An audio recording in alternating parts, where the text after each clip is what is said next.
Let's make some noise. Come on.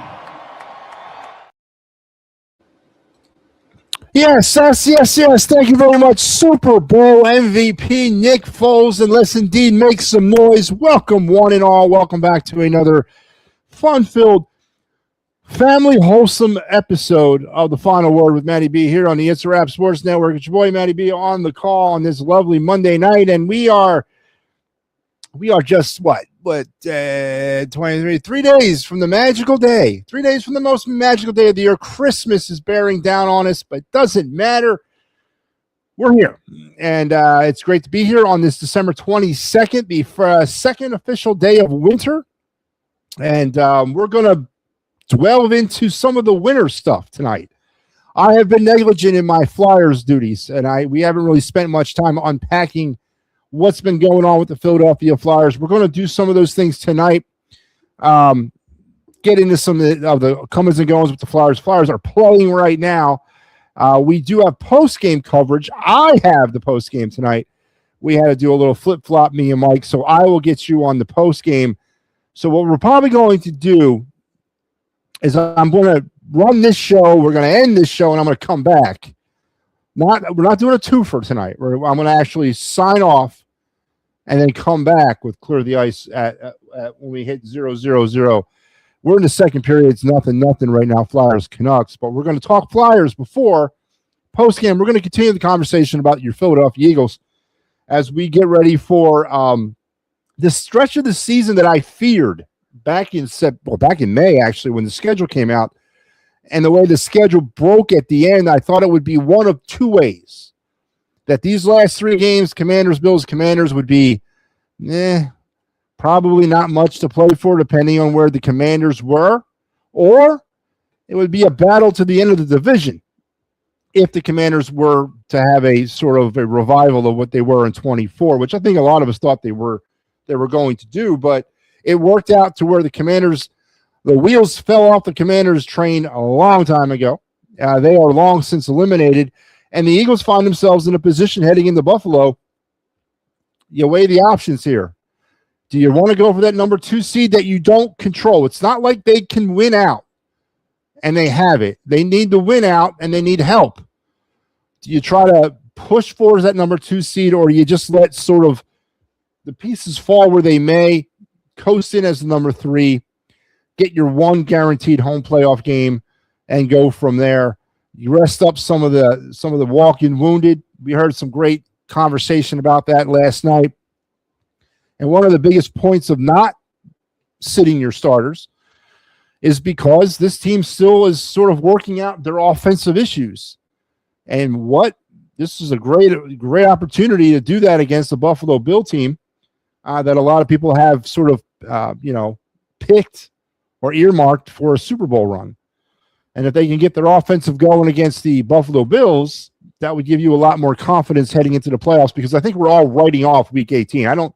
I'm starting at quarterback for the Eagles on Week 18. That's breaking news out of South Philadelphia. Signed my contract this morning. I will be starting for the Eagles at home against the Commanders in Week 18. So, obviously, Week 18 is off the table. We all know where that's headed. But what are they going to do against Buffalo? And that's going to be the big story that we follow throughout the week. Again, we're going to get into some Flyers in the MattyB Mitchkov drama. The Russian, I don't even think I can use the word superstar anymore when it refers to this kid, but sort of some drama between him and Rick Tocchet, covering it on the bench in New York on Saturday. Tocchet addressed it today. We'll get into some of that. The hot stove's heating up. Philly's made another move. Zach Pop. I usually put little graphics together for these moves. Not this one. No. I'm not going to waste the energy and the creative drive that it takes for me to put together one of those things on Zach Pop. It's not going to do it because I'm a betting man, I'm not really a bet man, but if I was a betting man, I'm going to say he's not making the 26-man roster. But the Phillies did make a move as another pitcher, not an offensive move. Again, I want to be very clear about that. Not an offensive move, but a defensive move. The Mets were at it again today. Jeff McNeil's gone. Got traded. What the hell's going on, man? What are the Mets doing? Are they all in for like a Kyle Tucker or a? And I said this. I still think they're going to go out and sign both Tucker and Bregman. I still think they're going to do that. They got to do something like that. Whew. But we'll get in the hot stove today. Your day in Philadelphia sports history, we will do the card thing, and we also will do the of the night segment. All those great things that you have come to know and love here on the program on this beautiful, beautiful Monday night. So let's check in. Star Wars checks in with the Zach Pop. I don't know why we signed him. Now, and I kind of already let off with that. Yeah, an arm, a body. Someone that you can rely on for the Lehigh Valley Iron Pigs this summer, because that's probably where he's headed. I don't know. I can't. With still so much uncertainty and what is going on with JT, with still so much uncertainty about the Phillies offense, why are we still signing pitchers, relief pitchers? I'm okay with the bullpen, honestly. With what we brought in and what we already had and what we have internally in the minors, I'm okay with the bullpen. I really am. Happy birthday to Phillies legend Steve Carlton. Yes, indeed. 81 today? I saw that earlier. There's a picture right above my right shoulder. That's Steve Carlton up there on my wall. Signed photo of him pitching there. One of the greatest, if not the greatest, left-hander ever to pitch. Definitely the greatest left-hander in Phillies history.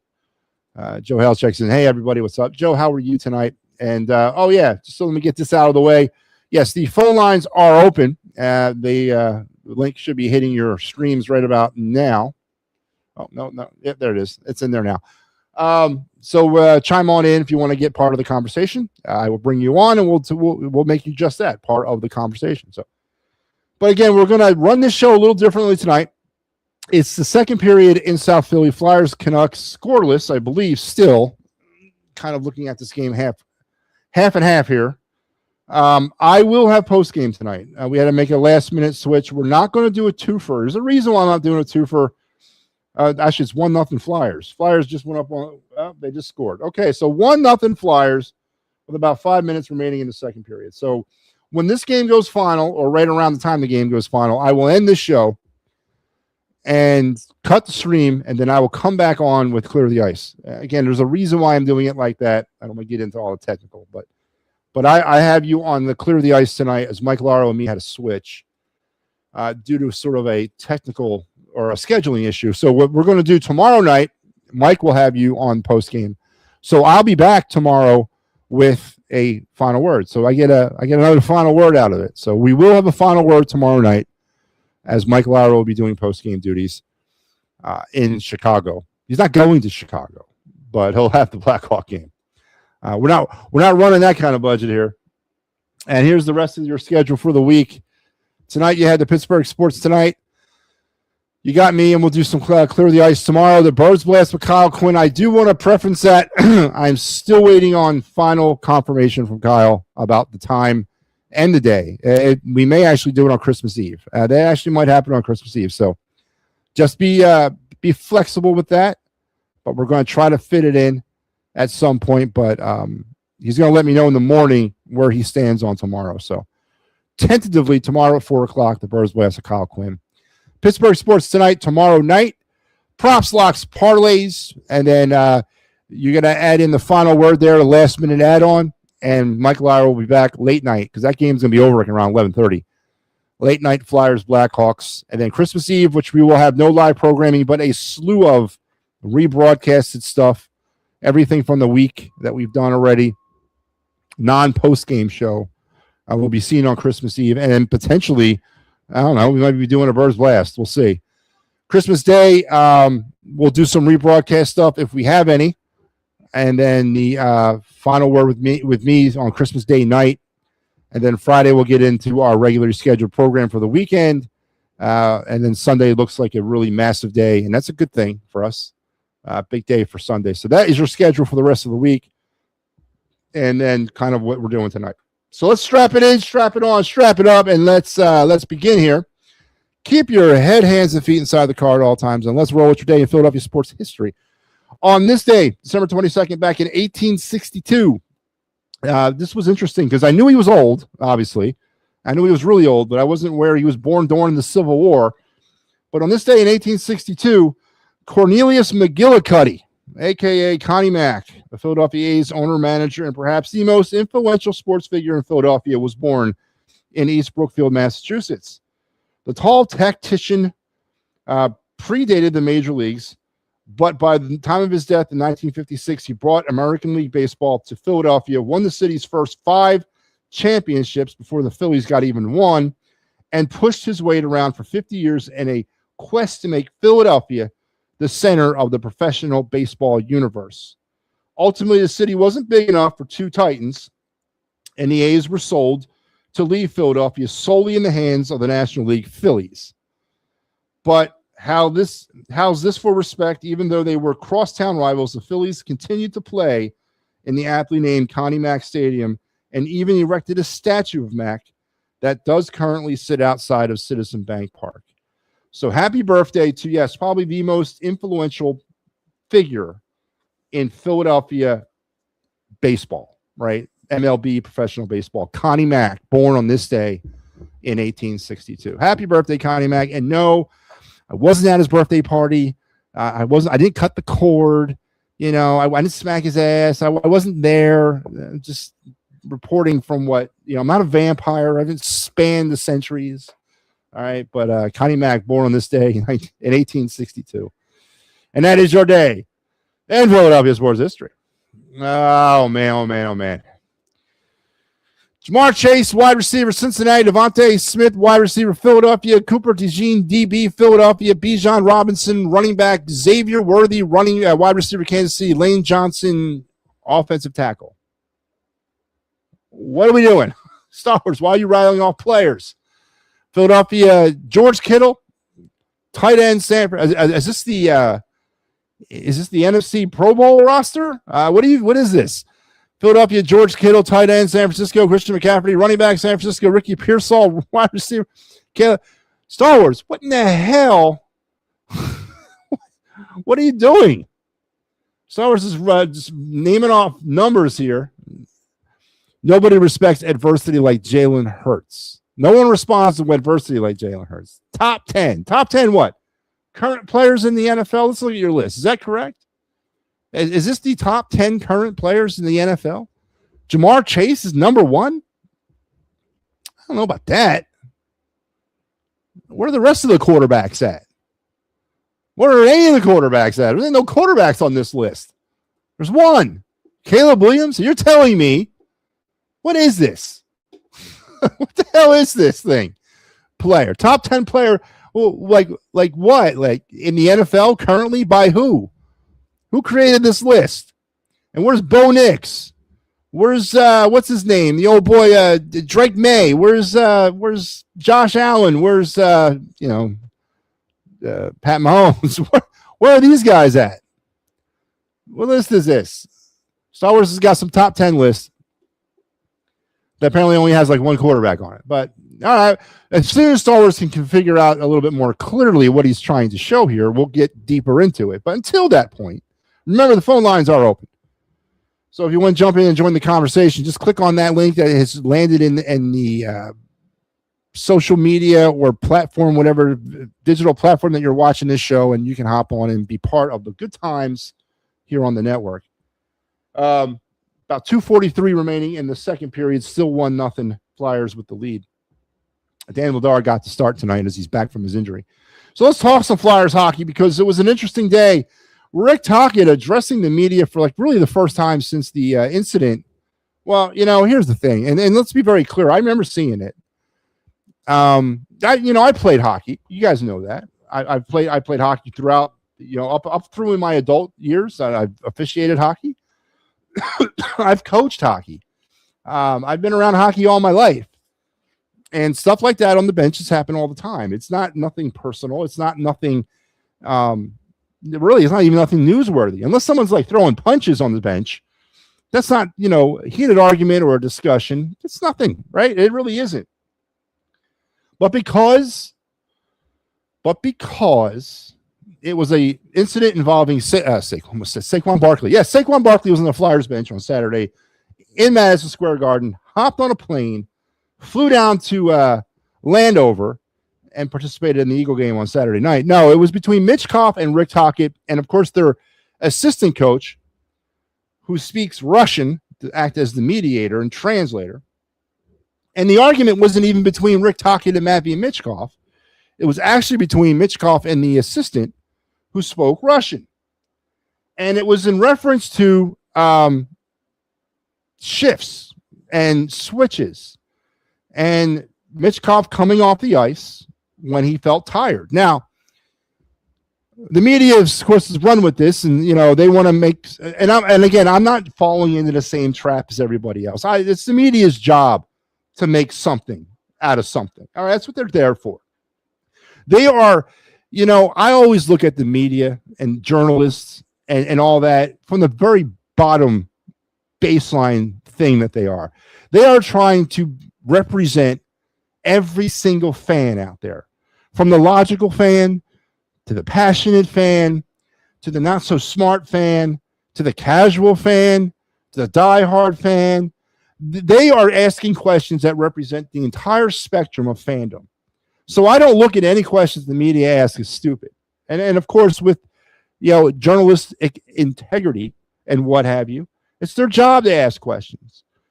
It's what people do with those questions that creates this drama. Everyone will say, oh, it's the media or it's the sports reporters. First of all, the Flyers beat reporters, the Phillies beat reporters, the Eagles beat reporters, the Sixers beat reporters are goddamn a joke of what it used to be like back in the day. These guys they're nothing. Absolutely nothing. And it's their job to look for a story. They want to know what's going on the bench. It's what people take those stories and do with them is where it really kind of goes off the rails, and the negadelphia and all this other thing that we get straddled with as a fan base. But to ask a question about what happened on that bench between Mitch Koff and the assistant coach was a completely legit question, because that reporter is representing a fan or a fan base or a part of the fan base that wants to know. And what Tocchet gave them was essentially what was going on. Now, Tocchet didn't seem like he was wrapped around in any drama. He seemed like it was just another day at the office. It was a dispute between the assistant coach, or it was a miscommunication or something they didn't understand that was being cleared up between a player and a coach. It was a little animated. But again, unless they're throwing punches on the bench, that ain't nothing. So there's been a lot of heat coming off of that, as Tocchet now a certain side of the fan base is mad at Rick Tocchet because Mitch Koff's minutes have been restricted. He's not staying on the ice for long shifts. Matter of fact, with the overtime against Buffalo, I don't even think he got on the ice. Right? There's been some restrictions in Mitch Koff's ice time. But we're so starved right now in this town to grab onto something with the Flyers and to crown the next greatest thing in the Flyers. We as a fan base, and I'm going to be very clear about this, not the media, but we as a fan base don't want to hurt his feelings. We want to give him all the excuses in the world to get by with. This is the plain and simple truth when it comes to MattyB and Mitch Koff, as up to this point of his career and of the season. Underwhelming. Absolutely underwhelming. Now, on whose perspective is the question? Is it underwhelming on the Flyers' perspective of the MattyB Mitch Koff return? Or is it underwhelming on the fans' perspective of MattyB Mitch? Don't forget, we crowned him Wayne Gretzky long before he stepped on the ice here in Philadelphia. We as a fan base. 99.9% of you all, to include me, to a certain degree. I knew he was a little bit. But 99.9% of you had no idea who MattyB Mitch Koff was prior to being drafted by the Flyers. 99.9% of you didn't know who Porter Martone was before being drafted by the Flyers. 99.9% of you didn't know who Oliver Bonk, Denver Berkey, Jack Nesbitt. I mean, we can go down the list. You have no idea because you don't follow college, major junior hockey, USHL. Normal people don't follow that stuff unless you're a real puckhead, right?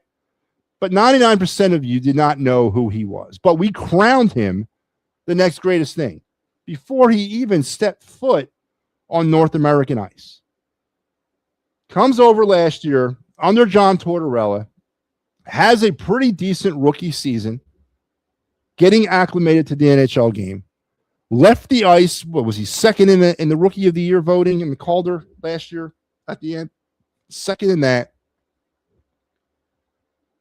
Then he decides to go into his offseason and not touch the ice for 4 months. What the hell is that, man? 4 months? You know, you're a 1-year player in this league, 1 year, and you decide the best course of action for you in your first offseason is not to skate and expect to come into camp at the National Hockey League level with a new head coach and everything's supposed to click? No. Listen, you know, Mitchkoff's lucky that Tortorella wasn't here. I don't think Mitchkoff would have played in the beginning of the season with that attitude and what he did. Tocchet played him.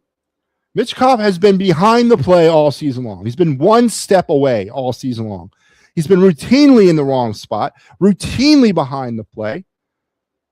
He has not played well.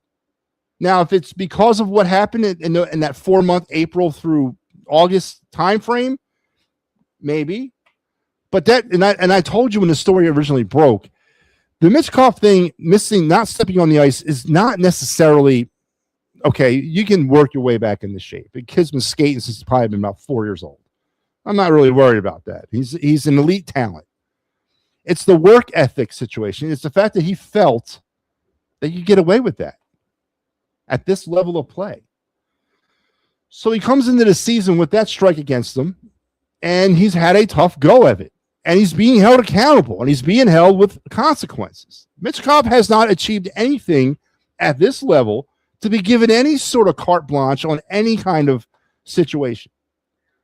Now, largely, Rick Tocchet has handled his business the way he's supposed to handle his business. But there's a large part of the fan base is pissed off at Rick Tocchet because he's riding MattyB Mitchkoff, or he's sort of going down the John Tortorella road. Well, what is he supposed to do? Huh? Is he supposed to go Rob Thompson on him and let him do whatever he wants? No. Mitchkoff hasn't earned anything at this level. And even when he does earn stuff at this level, you shouldn't be doing that to players. So the media, and then the big thing is that people are claiming that it's the media, people like me that are trying to create something from nothing. Yeah, no, we're just talking about, we're reporting what's happening. You people are taking it and running with it and creating your own narratives from it, because we want so desperately for MattyB Mitchkoff to be the guy. We don't want to piss him off, run him out of town, all that other whatever. Listen, man, I don't know where we got so soft as a fan base and so goddamn like Charmin soft. I'm not even soft, but Charmin soft. It's absolutely disgusting to see what the Philadelphia sports fan has evolved or de-evolved into. So MattyB Mitchkoff has not played well. It's okay to say that. And it's also okay to hold him accountable through consequences for not playing well. And the argument on the bench, that was nothing. It really wasn't. It was nothing. Now, Rick Tocchet has an interesting philosophy with his team. If they're tired, they can pull themselves off the ice. At that level, you can get away with that. These are professional athletes. These are the 1% of the 1%, and you can get away with them, understanding when they're too tired. But the knock on Mitchkoff has been 20-second shifts, and he's too tired to continue on. That's not Rick Tocchet's fault. I mean, that's not his fault. That's conditioning and Mitchkoff not doing what he's supposed to do. So listen, if Mitchkoff's feelings are hurt, hey, man, sorry, comrade. You got to get over it, dude. I mean, you're going to have to get over it. You haven't earned anything at this level. And as far as the Flyer media, and I'm going to give them a rare golf clap for asking those questions. That's their job. They represent the entire fan base, not just the hoity-toity, right? Not just the hockey heads. Not just the people who like eat, sleep, and breathe hockey. No. They represent all levels in all sides of the fan base. And they got to ask questions that every fan would want to know the answer to. That's part of the job. It's what people are doing with that is what's creating the drama, the so-called drama. Media gets a bad rap for that. They really do. They're not creating drama. They're asking questions. People are creating the drama. So Michkov struggling. The Flyers, again, 1-0 right now as they're in the second intermission. We will do the Clear the Ice program a little bit later on tonight. Flyers are playing well, but there's still some things missing from this team in order to be an actual competitor. And that's going to be a number one center. And then again, stop me if you've not heard this before. A number one center, a number one defenseman, and yes, a number one goalie. I don't know where we're getting confused that Dan Vladar is a number one goalie. He's not. We need an actual number one goalie. And I think was it Joe who was asking me about this last night? Somebody was asking me about the goalie, so I think it was Joe. About Carson Bjornsson, Igor Zarajin, the next two contestants in The Price is Right that are getting ready to make their mark on the goaltending situation. That is the Flyers' plan for goalie. It's not to go out and sign a big free agent. It's not to go out and trade for somebody. It's to develop them within with their the next two in line, the two high draft picks back-to-back taken, by the way, Bjornsson in the second round and Zarajin in the third round. First time the Flyers ever did that in a draft. Went back-to-back rounds with goalies, high level, second and third round. They're your next two. Bjornsson's with the Iron Pennies, but the Phantoms. Zarajin should be over this spring, finishing up his time in the KHL. So that problem is going to literally have to fix itself in time. But as far as a number one centerman, a number one defenseman, these are not something new that we're calling out for. And with the trade of Quinn Hughes, who, by the way, I'm not sitting here telling you that I would have been able to go to sleep tonight knowing that the Flyers gave up like 7 high prospects and a draft pick for Quinn Hughes. Now that wasn't going to work for me either. I'm not saying they should have been all in on that, but that kind of trade, a Quinn Hughes-like trade for a centerman and a defenseman, is what's going to put this team over the hump. Because I'm also here to kind of let you in on a little secret. We're not going to be able to find internally a number one center and a number one defenseman. Not in the next 3 years. Maybe over the next 5 or 6 years, yeah. But if we want to get back into this thing, because let's face it, we're running out of patience, right? We are. Year 3, everyone's really kind of contented this year or sort of conceded themselves into, you know what, this has got to be a playoff year. Rightfully so. But we're running out of patience with this rebuild a little bit. We want to see some of the results of it. We want to be a cup contender. And we all sit here and say, we understand it's going to take time. But deep down, we're running out of patience. And that goes for me too. And if we're really wanting to sort of take a next step in this evolution, continue to develop from within, but really take that next step into competition, they're going to have to make a Quinn Hughes-like trade at some point. They're going to have to say goodbye to some prospects at some point. If not, and if they stay the course, you're looking at about 5 or 6 years from now, they're a Stanley Cup contender, which is fine if that's what they want to do. I don't know if I can make it along the ride that long, but that's what you're going to do if you stay this course. If you want to jumpstart this thing and go from what they might accomplish this year to instant Stanley Cup competitor, say next year or the year after, they're going to have to make that trade at some point for a player like that, or go out and sign one. I haven't looked at the upcoming free agency class, but there's going to have to be a move made at some point that kickstarts this thing to the next level. So, but it's been generally a good story so far. But I'm happy with the Flyers. I am, but I just wanted to clear the air on that Michkov thing. What is this? Star Wars, what are you doing over here, man? Top 10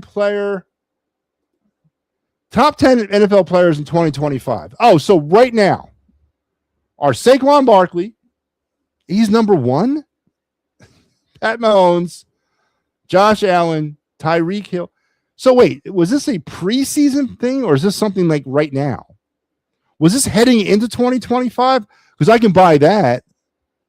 Absolutely, I could buy this, but not right now. Tyreek Hill gone for the year? This was going into the season, right? Star Wars, man, are you stuck in a time warp? It's not August, dude. Wow. Jalen Hurts, these rankings put the player's performance in So whoa. So you're telling me right now, top 25 or top 10, Saquon Barkley's number 1 in the NFL? That can't be right, man. He's barely got to 1,000 yards. Honestly, and I'm not going to sit here, and Mahomes is gone with an injury 2 weeks ago. Tyreek Hill, honestly, I haven't heard Tyreek Hill's name all year.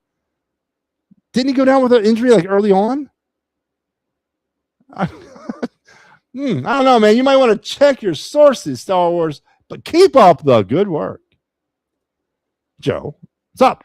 I'm going to argue. I think that was last year's top 10 or preseason. Going into the season, maybe. Yeah, I don't see, because Tyreek Hill's injured.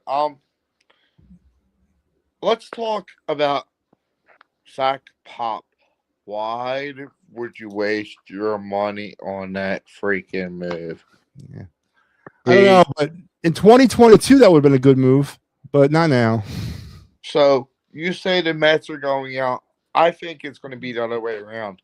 I think Tucker's going to go to Boston. Wilson Contreras move was a good move for Boston. That's a really good move. It's a very good move. And they have Bregman's going to Boston right now, it looks like. No, Boston's got to try to keep pace with the Yankees and the Blue Jays. And now they got to really kind of try to keep pace with Baltimore, because Baltimore in some ways has surpassed them this offseason, so, at least on paper. Here's where it's going to get interesting. You said Baltimore.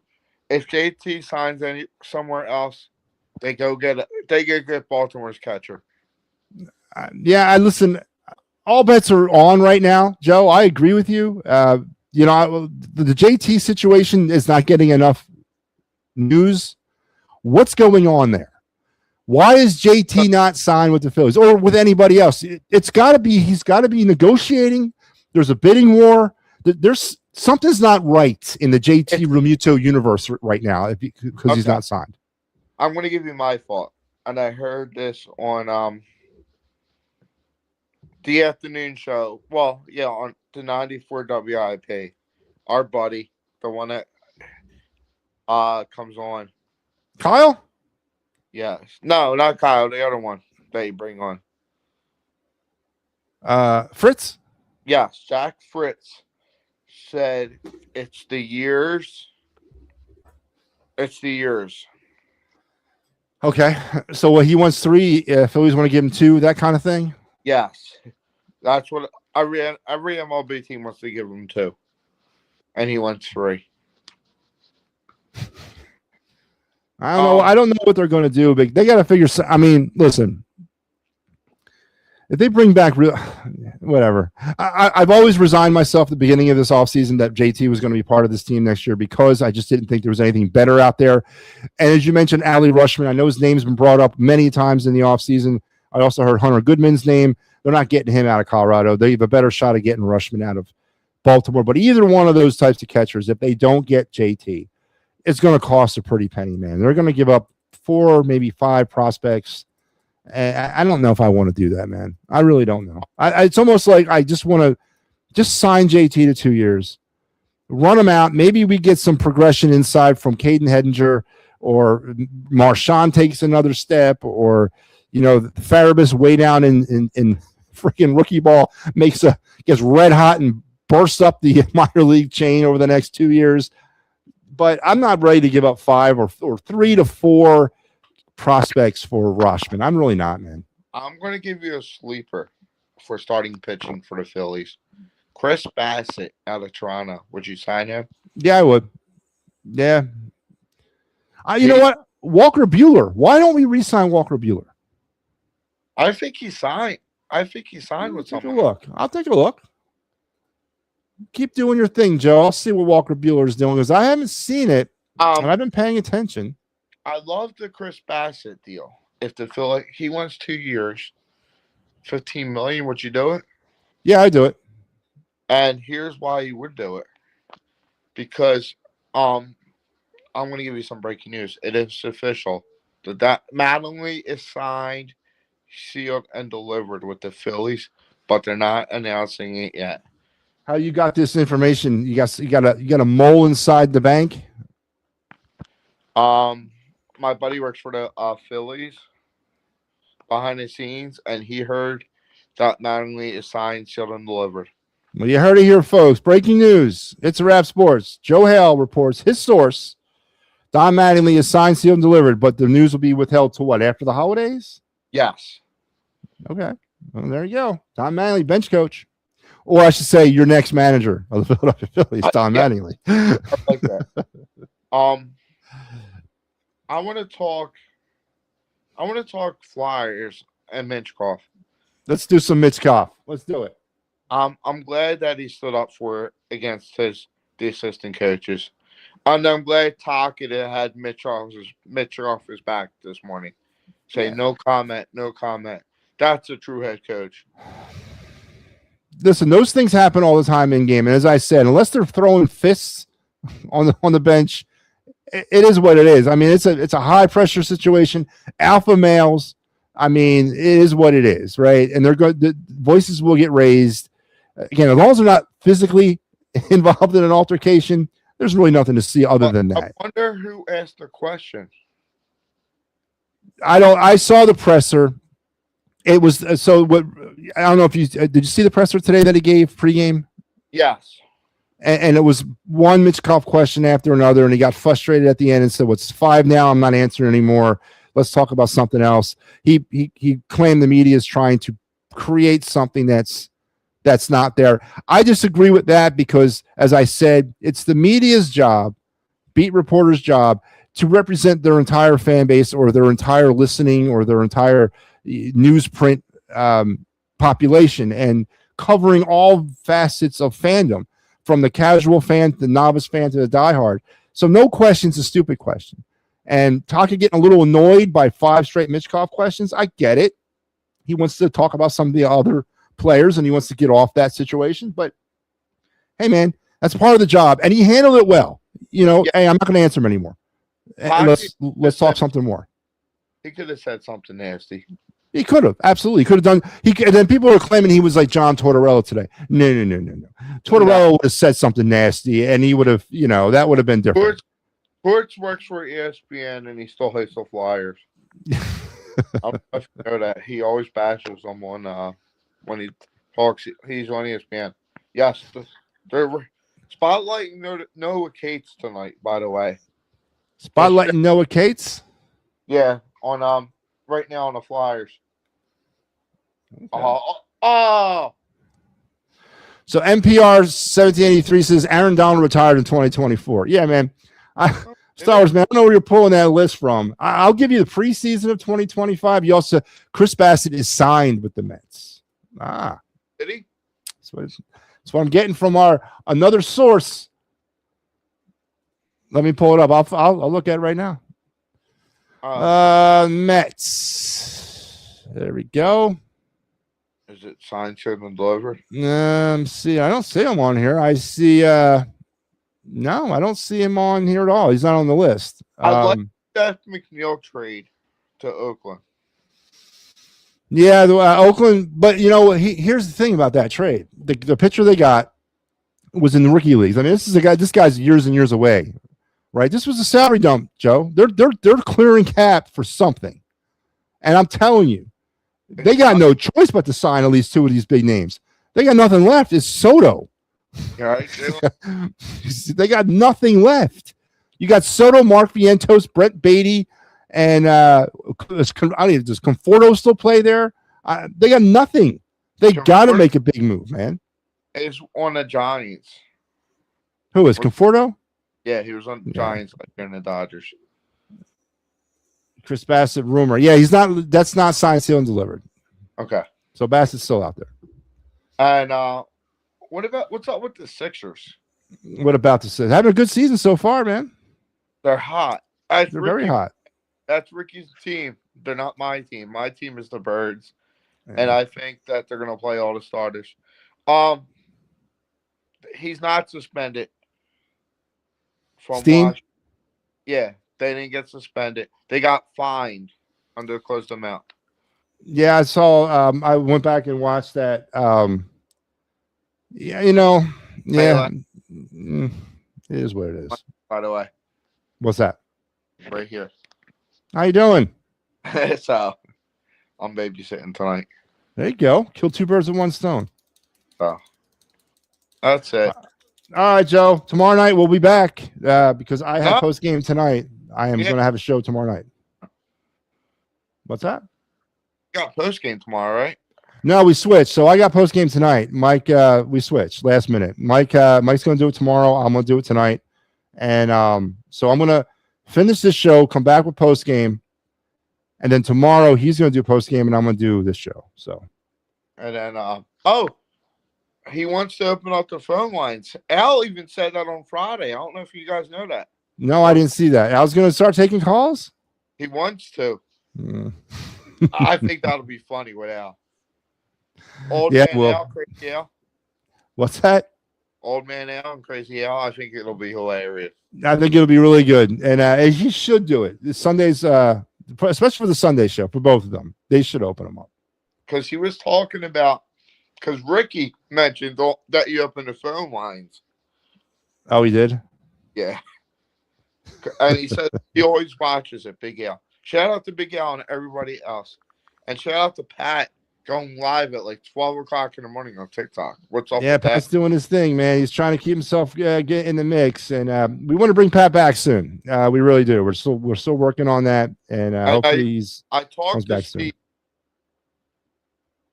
today. You talked to Steve Fuentes? Yes. Oh, how's he doing? Good. I talked to him every once in a while because his daughter swims. Okay. Yeah, Steve's still, he's still dealing with some things, and again, when he's ready to come back, he's more than welcome back. You said the best of for Wednesday. Can you do the best of all time, maybe? So I would love to be able to do that, but unfortunately, without getting into too much of the technical stuff, I don't have the footage from all time. Like for a month, the best. Well, we're going to see. We're going to start doing that now. So what I've begun to do, and this is starting now, or it actually started last weekend, where we're going to, especially on days where there's no programming scheduled, like this week would be Christmas Day and Christmas Eve. We got one show on Christmas Day. We're going to run best of. Now, once we get past the holidays and we get into back into January, I'm going to run the best of on Saturdays. So everything that was from the week will be run on Saturdays during dead air time. I'll Ricky, because if he's on, like, he'll message it and like ask to call in. So, hey, Ricky, if you watch this, you can't call in on a Saturday. On Saturdays during the day, during the best of, you cannot call in because it's all pre-recorded. But that's what we're going to do, and then I'll start holding on to some of this tape. And then maybe at the end of 26, we'll run a best of the year during the holidays. So that'll be something we can look forward to. I think that's a good idea. Yeah, something new. A lot more work for me, though. Let me tell you what. Hey, you need a producer. We need a lot of things. But yes, a producer would be great. Somebody who's dedicated behind the scenes, that's all they do. They sit there and just cut tape, make graphics, all that. Hey, Jack Fritz. We'll get Jack on that. I know what Jack Fritz watches it. I'll get Jack on that. But we'll get Jack back here as soon as a guest. As soon as we calm down a little, right before spring training, I'll reach out to him and get him back on here. So we'll have some fun with Jack. When is Birds Blast? Is it tomorrow? Right now it's tomorrow at 4, but I talked to Kyle today, and he still has to get back to me. So hopefully I'll hear something in the morning. But I'll let everybody know. Okay. I love that chat. Yeah. All right, Joe. We'll talk tomorrow, man. All right. Yep. Joe Hale. All right. So yeah, let's do a score update. It is 1-0 Flyers. I got 14-48 on the third. So as we get closer to the end of when this game ends, we'll transition over to CTI, and we'll do. And I got a scoring update. I must be behind because it's 2-0 Flyers. I must be about a few seconds behind here. No, they're probably going to score right here. No. I must be really behind. But anyway, when the game ends, we'll come back and we will do some clear the ice. All right. Brass, speaking of Ricky Deal. Hello, Ricky. Let's go Flyers, Ricky. And go Flyers. Absolutely, my man. So what's on your mind tonight, Ricky Deal? Oh, yeah, Grunstrom just scored. That is 2-0 Flyers. So, Ricky Deal, the Flyers are up 2-0 into the third period. Are they going to win tonight? Mm-hmm. Are you watching the game? Mm-hmm. All right. Well, I think they might win too. Vancouver's a weird team. They just traded Quinn Hughes, but they got a boatload of players back. So I don't know if they're quite in a rebuild or if they're just retooled, but they've been having a very good road trip up to this point. So we'll see how the Flyers can hold out. But so far, Vladar pitching the shutout, which is a good thing.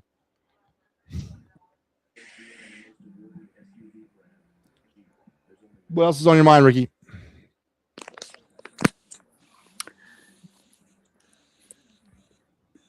And go Eagles. Ricky, Buffalo, Eagles. Do the Eagles play the starters or do they sit the starters? What would you do? Play the starters or sit? Play the starters? Yeah. I don't know, Ricky. I don't know, man. I'm torn. And as we get closer to game time, we'll talk more about it. I'm torn about this, man. The Eagles can't, they can in theory get the second seed, right? They can't get the first seed. And then in theory, they could fall back into the fourth seed. But even in the fourth seed, they still get a home playoff game. With the third seed, you get a home playoff game. With the second seed, you get potentially 2 home playoff games if things break right. But this team is banged up. And I said this back during the bye week. If the Eagles made a Super Bowl run, it would be 11 weeks in a row. If they weren't the number 1 seed, it'd be 11 weeks in a row from the next game, which they had, which was against Green Bay coming out of the bye, all the way to the Super Bowl. That's a lot of football without any time off. You might have to manufacture some time off. Now, yes, you can use week 18 as that time off, but this team needs some rest, Ricky. They need to get healthy for the ultimate goal, right? Mm-hmm. But you still say play the starters, right? Mm-hmm. All right. Good enough. All right, Ricky. Listen, man, tomorrow night, I'll be back. I'll be back a little bit later on tonight for Flyers postgame. So make sure you're tuned in the rest of the week, okay? Mm-hmm. All right, my man, Ricky Deal. Good stuff, Ricky Deal. All right. So, yeah, 2-0 now. Oh, no, 3-0. Flyers are running away with this thing. Looking like it's going to be a blowout. 12 minutes. I got 12 minutes and 11 seconds remaining in the third. I don't know what you people are seeing, but I see 12-11. Let me see if I can refresh this. Anyway, 3-0 Flyers. We will be back for some clear the ice here at the end of the game, and we'll get things. So let's transition now real quickly to we'll go to the card review. We did of the night last night. I want to do card. No, you know what? The heck with it. Let's go into the off. My hot stove is so far behind. I got to get caught up. So let's get into the hot stove. What am I doing? What in the heck? Oh, man. Let's get into the hot stove right now. I am so far behind on this. So let's catch everybody up to where I left off last week with my hot stove report in terms of the player. Got his name written down here. And we'll start with him and work our way back up. But, yeah, so I'm like literally like 5 pages behind. So, man, all right. Robert Suarez, the pitcher from the Braves or from the Padres, is now a Brave. He signed a 3-year deal. So he's moving on with his 40 saves, taking his act from the NL West now to the NL East. Another potential problem for the Phillies as he joins the Braves. Colin Holderman taking his act from Pittsburgh to Cleveland on a 1-year deal. Aliko Badu, the outfielder formerly of the Tigers, is now a Brewer on a 1-year deal. And, of course, one of the big, did they score again? No. Yes, they did. Is it 4-0? Pete Alonso, of course, the big deal. 5-year contract with the Baltimore Orioles. One of the second big piece of the free agent class to fall. Donovan Walton, former Philly farmhand, is now on his way to the Angels on a minor league contract. Moving on. Michael Stefanik, formerly of the Blue Jays, is now an Athletic. He signed a minor league deal. Micah Sorka going from the Cubs to the Diamondbacks on a 1-year contract. Colin Snyder going from Seattle to the Cubs on a minor league deal. Michael Sine from the Braves, now headed to the Dodgers, was claimed off of waivers. Zach Short of the Astros, now a Yankee on a minor league deal. Ryan Rolson from the Braves, now a White Sox, claimed off of waivers. Chase Lee from Detroit to Toronto was traded for minor league left-hand pitcher Johan Simon. Brooks Kriske is now an Athletic, going from the Twins on a minor league deal. Edwin Diaz, another big piece off that Mets team, is, of course, on his way to L.A. to be a Dodger on a 3-year deal to become potentially, I don't know if he's the new closer out there, but just to add that to that back end of the bullpen, it's looking pretty damn good for the 2-time defending world champion. Carlos Duran is now a Dodger, leaving the Athletics on a minor league deal. Tim Elko is staying with Chicago on a minor league contract. Our old friend Greg Soto left the Mets, is headed to Pittsburgh on a 1-year deal. Tyler Rogers is leaving the Mets. Everyone's leaving the Mets, and he's now in Toronto on a 3-year contract. Luis Perez going to Washington. He was traded for left-hand pitcher Jake Bennett. Brian Navarro, who was a Philly farmhand a long time ago, is now is staying in Miami on a minor league contract. Steven Matz going from Buffalo to Tampa Bay on a 1-year deal, on a 2-year deal, sorry. And let's continue the flowing through. Ha-Sung Kim is now a Brave on a 1-year, re-signs with the Braves on 1 year. Jake Bennett going from Washington to Boston was traded for Luis Perez. Tyler Alexander from the White Sox to the Rangers on a 1-year deal. Jordan Romano with his 8 saves, 8.23 ERA, and 47 strikeouts, taking his act out west to the Angels on a 1-year deal. Drew Pomerantz from the Cubs, now an Angel on a 1-year deal.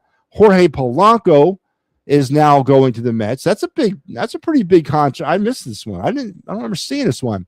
Signed a 2-year deal. Polanco batted .265, 26 homers and 78 RBIs last year for Seattle, is now in New York as a Met. Kevin Newman goes from Detroit to Kansas City on a minor league deal. Hobie Milner, former Philly farmhand, going from Texas to the Cubs on a 1-year deal. Jack Little, Detroit to Detroit on a minor league contract. Andrew Kisner going from San Francisco to Seattle on a 1-year deal. Adolis Garcia, of course, on a 1-year contract, going from Texas to the Phillies. Nick Frasco staying in L.A. on a minor league contract with the Dodgers. Jason Foley going from Detroit to San Francisco on a 1-year deal. Alexis Diaz going from Atlanta to Texas on a 1-year deal. Oliver Dunn leaving Milwaukee on his way to Chicago to the White Sox on a minor league contract. Logan Davidson going from the Angels to the Rays on a minor league deal. And we're getting through it, man. I was way behind. John Curtis staying in Arizona on a minor league contract. Drew Anderson. Remember how John Curtis was a hot name a few years ago.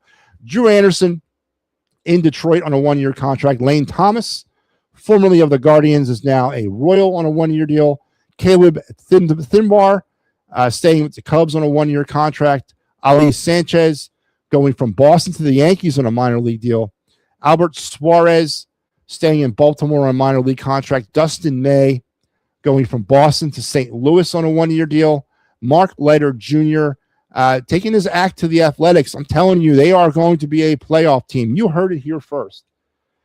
Mark Leiter, or not Mark Leiter, but the A's, they still don't have a city, but the A's will be a wild card team this year. You heard it here first. Someone's going to have to go to the Sacramento Rivercat Stadium, a AAA stadium, and play playoff baseball in 2026.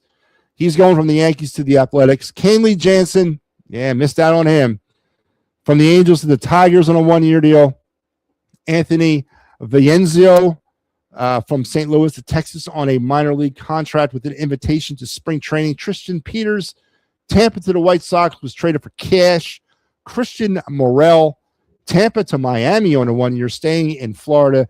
Brad Keller, his 3 saves, 2.707 ERA, 75 strikeouts, headed to the Phillies on a 2-year deal. That was a 2-year deal he signed? Yes, it was. Jose Herrera going from Arizona to Texas was a minor league contract. Caleb Ferguson on his way back to the National League with joining the Reds from the Mariners on a 1-year deal. Tyler Austin joins the Cubs on a 1-year deal. Chris Martin staying in Texas on a 1-year deal. Michael King staying in San Diego on a 3-year deal. Merrill Kelly re-upped with the went from Texas back to Arizona. He's back in Arizona on a 2-year deal. Adrian Hauser going from Tampa to San Francisco on a 2-year deal. Josh Bell jumping ship from Washington again. He's now a Twin on a 1-year deal. Shane Baz traded for minor league catcher Caden Bodine and outfielder Slater DeBron, who was the number 1 draft pick of the Baltimore Orioles. Was it? No, not Baltimore. No, from Tampa. The number 1. Yeah, no, Baltimore's. Yeah, Baltimore's. 2 years ago or last year? Slater DeBron last year or 2 years ago. Kyle Backus, of course, joining the Phillies from the Diamondbacks on a was traded for minor league outfielder Avery Acido. Kyle Finnegan going from Detroit to Detroit on a 2-year deal. Stuart Fairchild going from Tampa to Cleveland on a minor league contract. Sean Armstrong, Texas to Cleveland.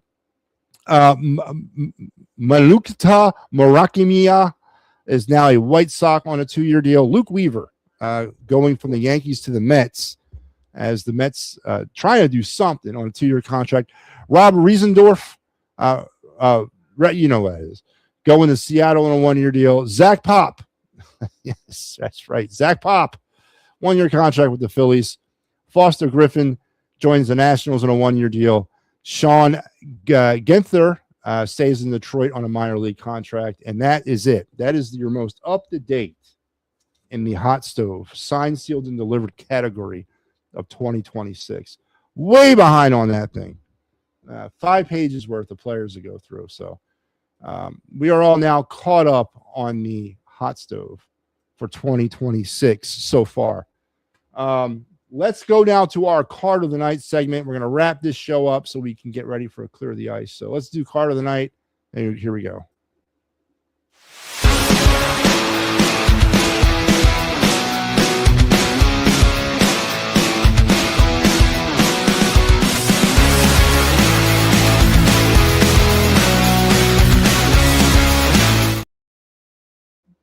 All right, tonight's card review segment here on the It's a Wrap Sports and the Final Word, brought to you by the great folks over at the as Al says back on the airwaves on Friday nights, the Philly Friday Frenzy with Al Zafiri. Tonight we're going to go way back to 2024. Yes. This has been a thing that Topps Baseball Cards has been doing probably since the 80s. They started really doing this. Taking cards retro from years past, repackaging them some way as a parallel or an insert, using the original card but marketing it a little differently, putting the year that it was on, that it was published, and then the year that it's part of the set. Sort of like a blast to the past, sort of connecting the future or the present and the past. They've been doing it since the 80s, and they've gotten funky with it. They've gotten really technical with it over years. Some cards were repurposed in 1 year and then repurposed again for another year. And tonight's one of those such cards. Of course, this is a card of a player who hasn't played baseball in a long time, one of the greatest players ever to play the game, the heir apparent to Babe Ruth for the New York Yankees, and Mr. Lou Gehrig. And this was actually his 2014. It showed up in the 2014 set. Now, this card, I believe, is from his 1935 or 37 card, but it was repurposed in 2014. Now, the 2014 card was then repurposed again and shown as part of Topps 2025 originals in 2024.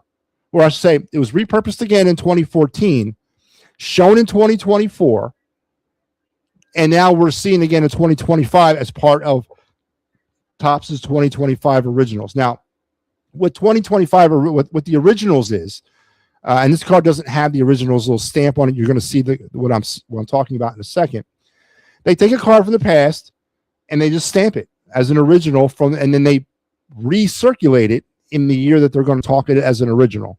And so this card that's from 2014 originally, or I should say from the 1930s originally, redone in 2014, redone again in 2024, made a 2025 originals now in 20. It's still listed as a 2024 card, but it was stamped in 2025 as an original and reissued in Topps 2025.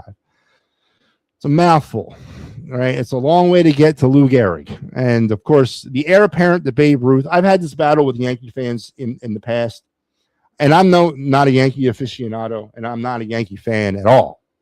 But when you talk Yankee like royalty, right?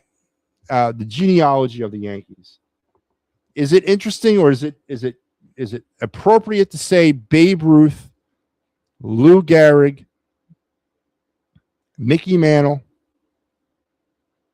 Roger Maris, Thurman Munson, Don Mattingly,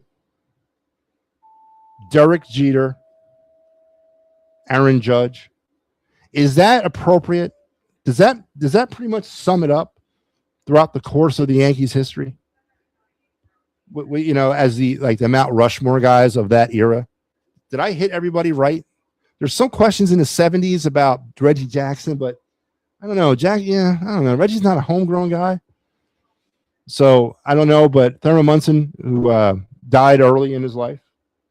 But is that correct? Is that a correct genealogy of the New York Yankees? But anyway, this is the Lou Gehrig. And anytime you can get a Lou Gehrig baseball card, it works. And it's a pretty cool looking card. Again, repackaged from 2014. Here it is. And as you can see, the gold stamp on the front says 2025 originals.